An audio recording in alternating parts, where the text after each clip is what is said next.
என்ன பண்றீங்க? நீ காஃப் சிரப் ஏதாவது குடிச்சிட்டியா என்ன?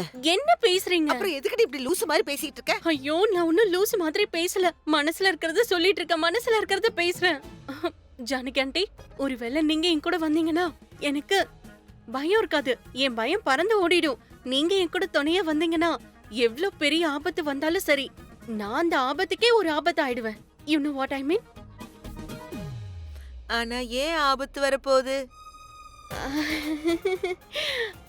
என்ன ஜானகி ஆண்டி, நீங்களும் நானும் நம்ம இப்பவே பிரீதா அக்கா கிட்ட போக போறோம். ஒருவேளை ராத்திரியில தனியா டிராவல் பண்ணா ஆபத்து எங்க இருந்து வேணாலும் வரலாம்ல. ஜானகி ஆண்டி, அவ்வளவு யோசிக்க வேண்டிய அவசியமே இல்ல. நான் 2 நிமிஷத்துல உங்களுக்கு பேக் பண்றேன். நீங்க போய் ஃப்ரெஷ் ஆயிட்டு வாங்க, நாம கிளம்பலாம். ஓகே? அடியே, உன் அம்மா கிட்ட நம்ம சொல்லணும்ல, எங்க போறோம்னு சொல்லணுமா ஐயோ இல்லையா? ஜானகி ஆண்டி, ப்ளீஸ் அம்மா கிட்ட இது சொல்லிடாதீங்க ப்ளீஸ். இங்க பாருங்க, நான் சிங்கத்தை சீண்டி பார்த்து என்ன காயப்படுத்திக்க விரும்பல. நான் டிசைட் பண்ணிட்டேன். நான் அந்த ஊருக்கு போறேன். நீங்களும் என் கூட வரீங்க. ஓகே? ஓகே போலாம். சீக்கிரம் வாங்க ஆண்டி, வாங்க ஏந்திரிங்க. அட கடவுளே, இவ என்ன காலி பண்ணிடுவா போல இருக்கே. அக்கா, இங்க பாருங்க அம்மா, உங்க செல்ல வந்துட்டான். என்னாச்சு கேர்ள் ஃப்ரெண்ட், கோவமா இருக்கீங்களா? இப்பெல்லாம் உங்களுக்கு டென்ஷன் கொடுக்காம நான் பிரீதா கூடவே இருக்கேன்னு கோவமா? அப்படிலாம் ஒண்ணுமே இல்ல. எனக்கு அது டென்ஷனே இல்ல. ஆனா நீ பிரீதாவை நல்லா பாத்துக்கோ. That's it. இவன் பாத்துக்கிறதே இல்லம்மா, இவன் பிரீத்தாவோட இல்ல ரஜத்தோட சுத்திக்கிட்டு இருந்தான். அப்பா, என்ன சுத்திக்கிட்டு இருந்தியா இல்லையா? டாட் டாட்னா என்ன அர்த்தம்? சுத்தினியா இல்லையா? ஆனா அப்படிலாம் ஒண்ணுமே என்கிட்ட சொல்லாத. சுத்தினா சுத்தினதான், மேட்டர் முடிஞ்சது. பாட்டி, நீங்க அவர் பேச்சு கேட்காதீங்க. எனக்கு திட்டு வாங்க வைக்கிறதுக்குனே வந்திருக்காரு. திட்டா? இங்க பாருப்பா, உன்னை திட்டணும்னா வெளியே திட்டிருப்பேன் ரஜத்து முன்னாடி. ஆனா பாவம், வெளியாளுங்க முன்னாடி ஏன் உன் மரியாதை கெடுக்கணும்னு நினைச்சேன். உனக்கு கல்யாணம் ஆயிடுச்சு, பெரியவன் ஆயிட்ட, உன்னை திட்டினா நல்லா இருக்காதுல்ல. ஆனா நீ பண்ற காரியம் இருக்கே, அது சரியே கிடையாது. நீ பிரீத்தாவை கவனிச்சுக்கிறதே கிடையாது. அவளை விட்டுட்டு வெளியே சுத்திக்கிட்டு இருக்க. உனக்கு வெக்கமா இல்ல? இங்க பாரு பாய் ஃப்ரெண்ட், நீ தப்பு பண்ணிருக்க. அதுக்கு தண்டனை கிடைக்கும் தான். 10 முறை தோப்புக்காரனை போடு. கமான். வாட்? ஆமா, போ எழுந்திரி. கேர்ள் ஃப்ரெண்ட் சொல்றாங்கப்பா, கேர்ள் ஃப்ரெண்டு. Sure sure. ரொம்ப லேட் பண்ணா நான் 100ன்னு சொல்லிடுவேன். போ. அட, எல்லா லைட்டும் எரிஞ்சுகிட்டு இருக்கு. கரண்ட் பில்லு எவ்வளவு ஆகிட்டு இருக்கு, இதை பத்தி யாருக்குமே கவலை இல்லை. நான் தான் இருக்கேனே. இந்த ஸ்ருதியோட ட்ரெஸ் எல்லா இடத்துலயும் இருக்கு பார். ஸ்ருதி, ஸ்ருதி, உவகிட்ட சொல்லிட்டு தானே வந்தேன் ட்ரெஸ்ஸை மடிச்சு அலமாரியில வையின்னு. ஆனா வெளியில இருக்கிற ட்ரெஸ் எல்லாத்தையும் எடுத்துட்டு போய் அவகிட்ட தனியா கொடுக்கணும். நான் எதுக்காக மடிக்கணும்? அவளையே எல்லாத்தையும் மடிக்க சொல்றேன். இங்க பாரு, ஒருவேளை நீ பாட்டுக்கு தூங்குறியோ இல்ல தூங்குற மாதிரி நடிக்கிறியோ, நான் உன்னை எழுப்பி இந்த ட்ரெஸ்ஸை மடிக்க இங்க கூப்பிட மாட்டேன்னு நினைச்சின்னா அந்த மாதிரி இல்ல. நீ தூங்கிட்டு இருந்தாலும் உன்னை எழுப்பி இந்த ட்ரெஸ்ஸை மடிச்சு அலமாரியில வைக்க சொல்லுவேன். இந்த பொண்ணு எப்பதான் வளருவாளோ தெரியல. அவளுக்கு வேலை பண்ணி பண்ணி நான் சலிச்சு போயிட்டேன். இரு, நான் வரேன். ஸ்ருதி,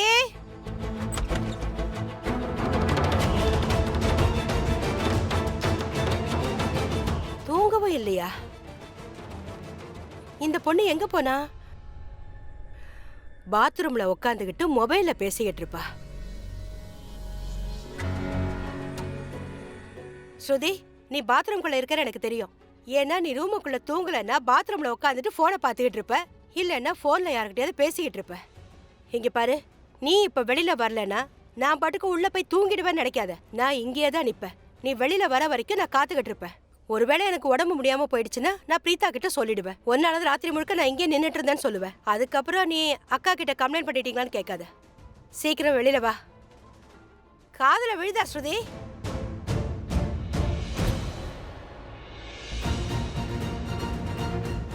கதவு திறந்திருக்கு. அப்ப ஸ்ருதி உள்ள இல்லையா? எல்லா லைட்டும் எரிஞ்சுகிட்டு இருக்கு. அவ ரூம்லயும் தூங்கல, பாத்ரூம்லயும் இல்ல. இந்த ஜானகியும் காணோம். அப்படின்னா 2 பேரும் எங்க போனாங்க? ஏதாவது ஒண்ணு பண்ணி என்ன டென்ஷன் பண்ணிக்கிட்டே இருக்காங்க.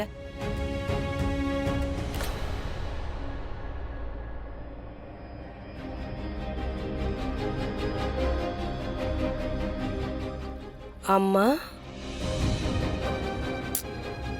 எப்படி கிறுக்கி வச்சிருக்கா பாரு. என்ன எழுதிருக்கான்னு ஒண்ணும் புரியல.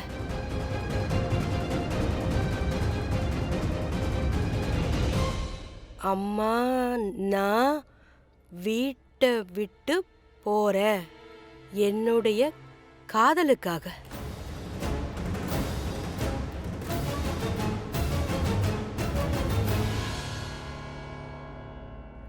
இவ்வளோ கிறுக்கி வச்சிருக்கா. அக்கா, நான் ஸ்ருதிய தடுக்க போறேன். நல்லது. ஏய் ஏய், செம்ம ஜாலியா இருக்கு ஆண்டி, செம்ம ஜாலியா இருக்கு. இந்நேரத்துக்கு அம்மா வீடு முழுக்க என்ன தேடி இருப்பாங்க. தேடி தேடி பாவம் ரொம்ப டென்ஷன் ஆயிருப்பாங்க. சொல்லாம கொள்ளாம போயிட்டேன்னு நினைச்சிருப்பாங்க. நான் ஒண்ணு சொல்லவா? இப்படி யோசிச்சு யோசிச்சு அம்மா பிரீத் அக்காவை நினைப்பாங்க. அதுக்கப்புறம் உடனே அக்காக்கு ஃபோன் பண்ணி நாங்க வந்திருக்கனான்னு கேட்பாங்க. ஆனா உங்களுக்கு ஒண்ணு தெரியுமா? அவங்க அக்காக்கு ஃபோன் பண்ண உடனே அவங்க டென்ஷன் ஃபுல்லா குறைஞ்சிடும். ஏன்னா அதுக்குள்ள நம்ம அக்கா கிட்ட போய் சேர்ந்துருவோம்ல. ஜாலி. அதை விட எப்ப ஜாலியா இருக்கும் தெரியுமா? அவங்க என்னோட லெட்டரை பார்த்த உடனே. ஆமா, கரெக்ட் தான். என்ன லெட்டரா? என்ன லெட்டர் ஜானகி ஆண்டி? என்ன லெட்டர்? என்ன சொல்றீங்க? ஐயோ ஸ்ருதி, நான் உன்கிட்ட சொல்ல மறந்துட்டேன். நான் ஒரு இங்கிலீஷ் படம் பார்த்தேன்ல, ஆ. அதுல ஒரு சின்ன பையன் அவன் வீட்டை விட்டு போகும்போது ஒரு லெட்டர் எழுதி வச்சுட்டு போவான். நான் போறேன்னு எழுதியிருக்கோம். அதனாலதான் நானும் எழுதலான்னு நினைச்சேன். நீ பெரியவளாயிட்ட, எல்லாம் வயசு. அதனால நான் உன் சார்பா சுத்தி வளைச்சு ஒரு லவ் லெட்டர் எழுதி வச்சிட்டேன். Love letter? ஜானகி ஆண்டி, நீங்க என்ன சொல்றீங்க? Love letter? அந்த லெட்டர்ல என்ன எழுதிருக்கீங்க? அட பயப்படாத, நான் ஒன்ன மட்டும் தனியா தூக்கல மாட்டி விடல. நான் இன்னொரு லெட்டரையும் எழுதி வச்சிருக்கேன். பயப்படாத. நான் ஸ்ருதிய தேட போறேன்னு சொல்லியிருக்கேன். சோ சரளாக்காக்கு நிம்மதியா இருக்கும். என் மேலயும் கொஞ்சம் உங்களுக்கு மரியாதை இருக்கும். அட அட அட அட அட ஜானகி ஆண்டி, உங்க மரியாதையை காப்பாத்திட்டீங்க. ஏன் மரியாதையை நாசம் பண்ணிக்கிட்டீங்க. Super aunty. ஒரு நிமிஷம். அந்த 2 லெட்டரையும் நீங்க தான் எழுதுனீங்களா ஜானகி ஆண்டி? ம். ஈ. அப்படின்னா நீங்க காலி. ஏன்னா அம்மா அந்த லெட்டரை படிச்ச உடனே புரிஞ்சுப்பாங்க. அந்த லெட்டர் எழுதுனது நீங்க தானே தெரிஞ்சுப்பாங்க. ஏன்னா உங்களுடைய ஜிக்ஸாக் ஹேண்ட் ரைட்டிங் இருக்கே, அத பார்த்தாலே அம்மாக்கு தெரிஞ்சிடும் நீங்க தான் எழுதுனீங்கன்னு. ஏய், இவங்க 2 பேரும் சேர்ந்து என்ன பைத்தியமாக்குறாங்களா? இவ்வளோ கிறுக்கி எழுதுறது ஜானகி மட்டும்தானே எனக்கு தெரியாதா என்ன? என்னவோ இத்தனை வருஷமா அவளை பத்தி தெரியாத மாதிரி. வெக்கமே இல்ல. ஸ்ருதி தான் தனியா போனான்னு நினைச்சா, ஆனா ஜானகியும் கூட கூட்டிட்டு போயிட்டா. எத்தனை முறை வேணான்னு சொன்னேன். இவ்வளவு பெருசா வளர்ந்தாலும் மூளை இவ்வளோண்டுதான் இருக்கு. அப்புறம் ஜானகி, அவ வளர்ந்த அளவுக்கு அவளுக்கு மூளையே வளரல. 2 பேரும் சேர்ந்து என்ன ஏன் இப்படி பைத்தியமாக்குறாங்கன்னு தெரியல. எனக்கு தலைவலி வந்து வெடிச்சாதான் இவங்களுக்கு தெரியும். கல்யாணத்துக்கு போகாதீங்கன்னு சொன்னேன், ஆனா போயிட்டா. எல்லாம் இவங்க இஷ்டப்படி பண்ணிட்டு இருக்காங்க.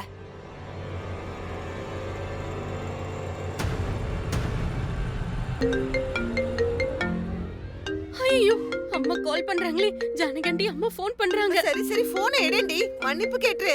அதோட நான் எழுதி வச்ச லெட்டர் இருக்கே, அது சும்மா ஜாலிக்குன்னு சொல்லிடு. விளையாட்டுக்கு எழுதுறேன்னு சொல்லிடு. இல்ல நீ அதை சும்மா ஜாலிக்கு எழுதுறேன்னு சொல்லிடு. அது சரி. இப்ப கூட உங்க இமேஜ் தான் முக்கியம்ல. Very good aunty. நீங்க மறந்துட்டீங்கன்னு நினைக்கிறேன். வீட்ல இருந்து 2 பேரும் கிளம்பி இருக்கோம். நம்ம 2 பேரும் அம்மா கிட்ட எதுவும் சொல்லல. பெருசா பேசுறீங்க. சரி இப்ப சொல்லிடு. என்ன இப்ப சொல்லிட? சரி சொல்லிடுறேன். நீங்க எப்படி டயரிங்க அந்த 2 லெட்டரும் எழுதுனீங்கன்னு சொல்லிடுறேன். சரியா? என்ன கூட்டிட்டு வந்தது நீதானடி? ஐயோ, உங்களை நான் உதவிக்காக கூட்டிட்டு வந்தேன் ஆண்டி. ஆனா நீங்க என்னையே மாட்டி விட்டுட்டீங்க. ஜானகி ஆண்டி, நீங்க ஒரு வேலை பண்ணுங்களேன். நீங்க முதல்ல அம்மா கிட்ட பேசுங்களேன். பேசி அப்படியே ஏதாவது கரெக்ட் பண்றீங்க. இந்தாங்க. இந்த வம்பல என்ன மாட்டி விடாத. உன்னோட அம்மா ஃபோன் பண்ணிட்டு இருக்காங்க. சீக்கிரமாயிடு, இல்லனா என் ஃபோன் அடிக்க ஆரம்பிச்சிடும். ஐயோ, ஃபோன் கட் ஆயிடுச்சு. Thank you கடவுளே. Thank you so much. ஸ்ருதி, உன் அம்மா ஃபோன் பண்றாங்க. Good night. என்ன பண்றது? எடுங்க. அக்கா மன்னிச்சிருங்க. அக்கா, நான் ஒன்னும் விருப்பப்பட்டு இங்க வரல. நான் ஒன்னும் ஸ்ருதிய வேணும்னு இங்க கூட்டிட்டு வரல. நம்ம ஸ்ருதி தான் கூடவே என்னையும் கூட்டிட்டு வந்துட்டா. ஆமா, நான் அந்த லெட்டர் எழுதி வச்சேன்ல, அது நானா தான் எழுதினேன். அக்கா, நான் சும்மா விளையாட்டுக்கு தான் எழுதினேன். அட இதெல்லாம் விட்டு தள்ளுங்க. இந்தாங்க, ஸ்ருதி கிட்ட பேசுங்க. ஐயோ, என்ன பண்ணு? அம்மா. என்னம்மா, என்ன பண்ணிட்டு இருக்க? இந்த ராத்திரியில அம்மா கிட்ட சொல்லாம வீட்டை விட்டு போயிடுவியா? ஆ? அம்மா ஐம் ரியலி வெரி சாரி. நான் உங்ககிட்ட சொல்லாம வீட்டை விட்டு வெளியே வந்துட்டேன். ஆனா உங்களுக்கு தெரியும்ல, எனக்கு அக்காவை பார்க்கணும்னு ரொம்ப ஆசையா இருந்தது. நீங்க வேண்டான்னு சொன்னீங்க, அதனாலதான் நான் சொல்லாம கிளம்பிட்டேன். ஒருவேளை உங்ககிட்ட சொல்லிட்டு வந்திருந்தாலும் நீங்க வேண்டான்னு தான் சொல்லிருப்பீங்க. நீங்க என்ன போக விட்டுருக்க மாட்டீங்க. அதான் நானே உங்ககிட்ட சொல்லாம கிளம்பிட்டேன். நீ என்கிட்ட கேட்காம கொள்ளாம போயிட்டல்ல, இப்போ உனக்கு வெக்கமா இல்ல? ஐயோ அம்மா, உங்ககிட்ட சொல்லிட்டு கிளம்பியிருந்தா அப்பதான் வெக்கமா இருந்திருக்கும். நான் தான் சொல்லவே இல்லையே, அதனால அப்படி இல்ல. சரியா? இங்க பாரு, எனக்கு வர ஆத்திரத்துக்கு இந்த போனுக்குள்ளே நுழைஞ்சு உன்னை பலார் பலார்னு வைக்கணும் போல இருக்கு. உனக்கு அறிவே இல்லையா? நீ எப்பதான் வளருவ? உன் மூளைய கொஞ்சமாவது யூஸ் பண்ணலாம்ல. ஒருவேளை உனக்கு மூளையை எப்படி யூஸ் பண்றதுன்னு தெரியலனா அட்லீஸ்ட் உங்க அம்மா பேச்சையாவது நீ கேட்கலாம்ல. எதுக்கு இப்படி இன்னும் சின்ன குழந்தை மாதிரி பண்ணிக்கிட்டு இருக்க? ஜானகிய கூட கூட்டிட்டு போக வேண்டிய அவசியம் என்ன இருக்கு? 2 பேரும் கிளம்பிட்டீங்க. நான் ஒத்துக்கிறேன், பாட்டியும் ராக்கியும் நம்மள கல்யாணத்துக்கு வர சொன்னாங்க. ஆனா அதெல்லாம் நல்லா இருக்காதுமா. அவங்க நம்ம மேல மரியாதையோட அன்போட நம்மள வர சொன்னாங்க. ஆனா அந்த பொண்ணு யாருன்னு நமக்கு தெரியாது. இன்னி வரைக்கும் நாம அவளை பார்த்தது கூட இல்ல. நெருங்கின சொந்தக்காரங்களா இருந்தாலும் பரவாயில்ல. கரனுடைய ஃப்ரெண்டு கரனை கூப்பிட்டாங்க. அவன் மனைவிங்கிறதுனால பிரீத்தாவை கூப்பிட்டாங்க. அவன் குடும்பத்தை கூப்பிட்டுருக்காங்க. நாம அந்த குடும்பத்துக்கு சொந்தக்காரங்களா இருந்தா கூட அவங்க குடும்பம் இல்லையே. ஐயோ அம்மா, நாம என்ன தூரத்து சொந்தக்காரங்களா என்ன? நாமளும் நெருங்கின சொந்தம் தானே. அக்காவோட அந்த குடும்பத்துக்கும் நம்ம குடும்பத்துக்கும் உறவு முறை இருக்குதானே. அப்ப ஒரே ஃபேமிலி தானே. அது என்ன உங்க ஃபேமிலி எங்க ஃபேமிலின்னு? நம்ம ஒரே ஃபேமிலி தான். அதனாலதான் நான் கிளம்பிட்டேன். இதுல ப்ராப்ளம் என்ன இருக்கு? உனக்கு எந்த விஷயமும் புரியாதுடி. அப்படியே சொல்றதுக்கு முயற்சி பண்ணாலும் நீ புரிஞ்சுக்கவும் மாட்ட. நான் சொல்றது உன் காதுல விழுதா இல்லையா? இல்ல வெளியில வேடிக்கை பாத்துக்கிட்டு இருக்கியா? இந்த நேரத்துல யாராவது கார்ல வெளியில போவாங்களா? என்ன பண்ணிக்கிட்டு இருக்க நீ? இதெல்லாம் நல்லாவா இருக்கு? நீ பாட்டு கிளம்பிட்ட. அறிவு கட்டவா. இல்லம்மா, அது கூப்பிடாமலாம் இல்ல. கரண் மாமாவே இன்வைட் பண்ணாரு. ஸ்ருதி, கரண் ரொம்ப நல்லவன். அவன் ஏதோ அன்புல ஐ ப்ராமிஸ் மாமா தான் இன்வைட் பண்ணாரு. சரி. கரண் கூப்பிட்டிருக்கானா அவனை மதிச்சுதானே ஆகணும். அவன் பேச்ச மீற முடியுமா என்ன? சரி, இங்க பாரு, அங்க எந்த பிரச்சனையும் பண்ணிடாத. மரியாதை இல்லாம நடந்துக்காத. சைலண்டா இருக்கணும். அப்புறம் ஜானகியும் கவனிச்சுக்கோ. அவ பாட்டுக்கு யாரு கூடயாவது சண்டை போட ஆரம்பிச்சிருவா. அப்புறம் இன்னொரு விஷயம், அங்க அமைதியா இருக்கணும். பிரீத்தாவை கவனிச்சுக்கணும். கரனோட ஃப்ரெண்டுடைய கல்யாணம், அங்க எந்த பிரச்சனையும் இருக்க கூடாது. ஓகேமா. இங்க பாரு, சீக்கிரமா வந்துரு. ஓகே சரி, ஓகேமா, பை. சரி பை. ஏண்டி போய் சொன்ன? அட ஜானகி ஆண்டி, நல்ல காரியத்துக்காக கொஞ்சம் பொய் சொல்றது எந்த தப்பும் இல்ல. அது மட்டும் இல்ல, அம்மா யாருக்காவது ஃபோன் பண்ணி என்ன கரண் மாமா இன்வைட் பண்ணாரா இல்லையான்னு கேட்பாங்களா என்ன? இன்னும் இந்தாங்க. போய் புள்ளி.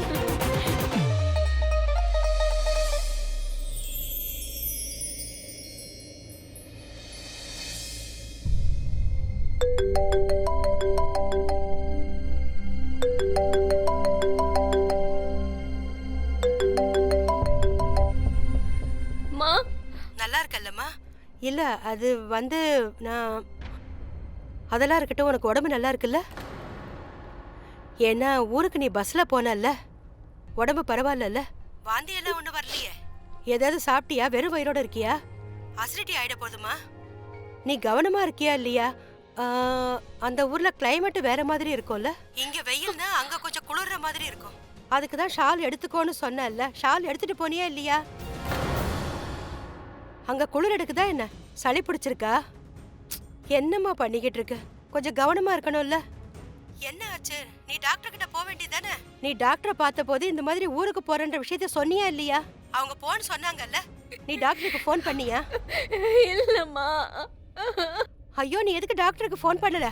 நீ போன ஊருக்கு பக்கத்துல தானே பூனா இருக்கு. அங்க நல்ல டாக்டர்ஸ்லாம் இருப்பாங்க. நான் கரண் கிட்ட உன்னை கவனிச்சுக்கோன்னு தானே சொன்னேன். நான் ஒரு வேலை பண்றேன், இப்ப கரணுக்கு ஃபோன் பண்றேன். அவன் பாட்டுக்கு உன்னை இப்படி கவனிக்காம எப்படி இருக்கலாம்? ஏதாவது ஏடா கூடமா ஆச்சுன்னா?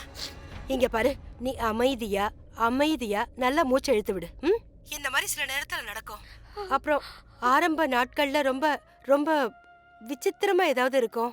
தனிமையா இருக்கிற மாதிரி இருக்கும். அதனாலதான் நான் ராக்கி கிட்ட சொன்னேன், கொஞ்ச நாளைக்கு நான் உன்னை இங்க கூட்டிட்டு வந்துடுறேன்னு சொன்னேன். இங்க ஸ்ருதி ஏதாவது கோமாளித்தனம் பண்ணிக்கிட்டே இருப்பா. அதோட உனக்கு என்ன பிடிக்குதோ அதை நான் சமைச்சு போடுவேன். உன்னை ஊருக்குலாம் அனுப்பியிருக்க மாட்டேன். இப்படி பண்ணா நீ நல்லா இருப்ப. சரி சொல்லு, நீ இப்ப எப்படி இருக்க? உனக்கு இப்ப எப்படிமா இருக்கு? சொல்லுமா, சொல்லு. இங்க பாரு, அம்மா கிட்ட வெக்கப்படாத. என்னன்னு சொல்லு. வயிறு ஏதாவது வலிக்குதாமா?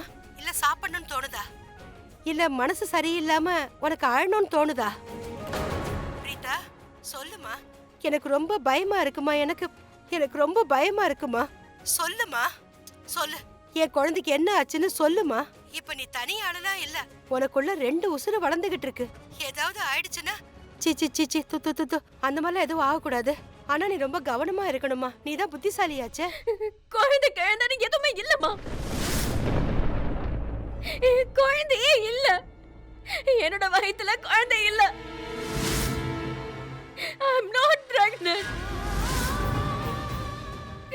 என் வயித்துல குழந்தையே இல்ல. இதுக்கப்புறமும் குழந்தை வராது. என்னால அம்மாவாக முடியாது.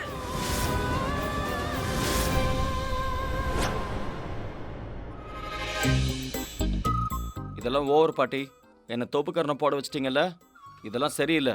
நான் பிரீதா கிட்ட இந்த விஷயத்தை பத்தி சொல்லி உங்களை நல்லா திட்ட வைக்கிறேன் பாருங்க. ஏன்னா ஆக்சுவலாக அவள் தான் என்ன போக சொன்னா, ரஜத்துக்கு ஹெல்ப் பண்ண சொன்னா. அவ சொன்னதுனால தான் நான் ரஜத் கிட்ட போய் பேசிட்டு இருந்தேன். அவ தான் ரஜத்துக்கு ஹெல்ப் பண்ணுன்னு சொன்னா தெரியுமா. நீ எப்படி அவளை தனியா விட்டுட்டு வந்த?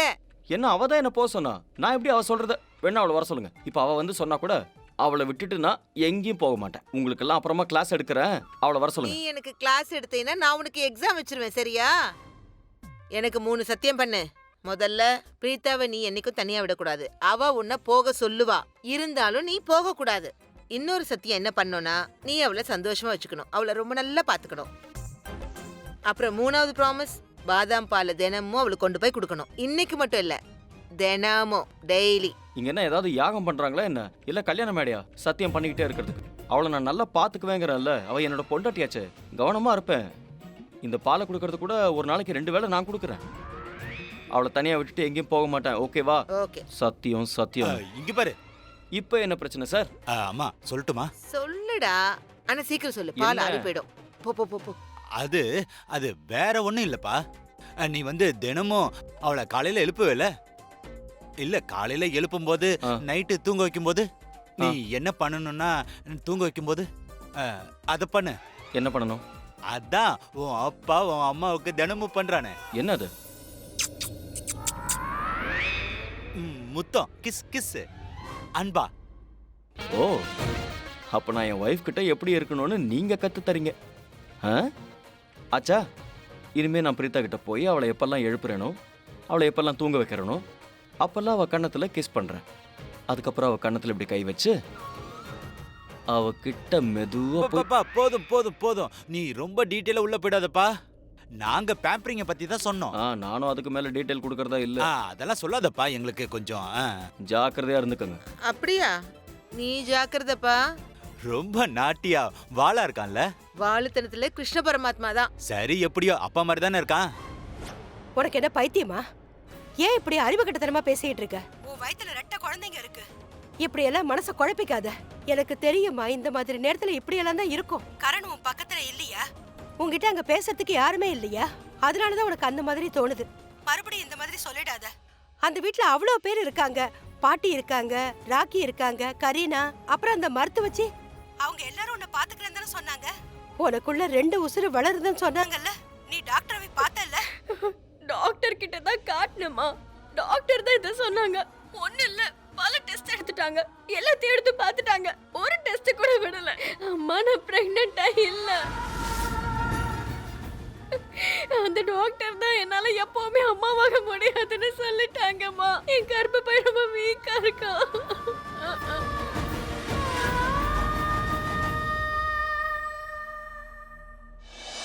ரிப்போர்ட் தப்பா இருக்கும், தப்பா தான் இருக்கும். அந்த கடவுள் அப்படி கண்டிப்பா உனக்கு நடக்க விட மாட்டாரு. எதிரி கூட நல்லா இருக்கணும்னு நினைக்கிறவ நீ எல்லாருக்கும் நல்லதுதானே செய்யற.